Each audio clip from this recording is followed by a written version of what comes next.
இருக்கிறோமோ அந்த டைம் நம்ம எப்போவுமே சைலண்டாக தான் இருக்கணும். ரீசன் ஏன்னா நம்ம ஆங்க்ரியாக இருக்கிற நேரம் நிறைய டிசிஷன் நம்ம முன்னே வரும். நம்ம அந்த டிசிஷனை இமீடியட்டாக எடுத்தால் கண்டிப்பாக நம்ம லைஃப் சக்ஸஸ்ஃபுல்லாக இருக்காது. அது ஒரு தப்பான டிசிஷனாக தான் இருக்கும். ஸோ நம்ம ஆங்க்ரியாக இருக்கிற நேரம் சைலண்டாக இருந்து யோசிக்கணும். இதுக்கு எந்த டிசிஷன் எடுத்தால் கரெக்டாக இருக்கும்னு உள்ளதை யோசித்து நம்ம டிசைட் பண்ணணும். செகண்டு, நீங்கள் ஒரு இடத்துல இருக்கிறீங்க, உங்கள் வேர்ட்ஸ், நீங்கள் பேசுகிற வேர்ட்ஸை மற்றவங்க மைண்ட் பண்ணலை, மற்றவங்க அதுக்கு ஒரு ரெஸ்பெக்ட் கொடுக்கலன்னா அந்த இடத்துல நம்ம பேசாமல் இருக்கிறது பெட்டர்.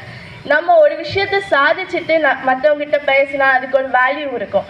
ஆனால் நான் இதை சாதிச்சிருவேன்னு சொல்லி ஒருத்தவங்ககிட்ட பேசினா நிறைய பேர் பேசினாலும் அதுக்கு வேல்யூ யாரும் கொடுக்க மாட்டாங்க. ஸோ அந்த டைம் நம்ம சைலண்டாக இருந்து ஒரு விஷயத்த சாதிச்சு காட்டுறது பெட்டர். தேர்ட் திங், நம்ம ஒரு ஆள் சொல்கிற வார்த்தைகளை கேட்கணுன்னா அந்த இடத்துல நம்ம சைலண்டாக இருந்தால் தான் கேட்க முடியும். நம்ம அந்த நேரம் நம்ம ஏதாவது பேசிகிட்டு இருந்தால் அடுத்த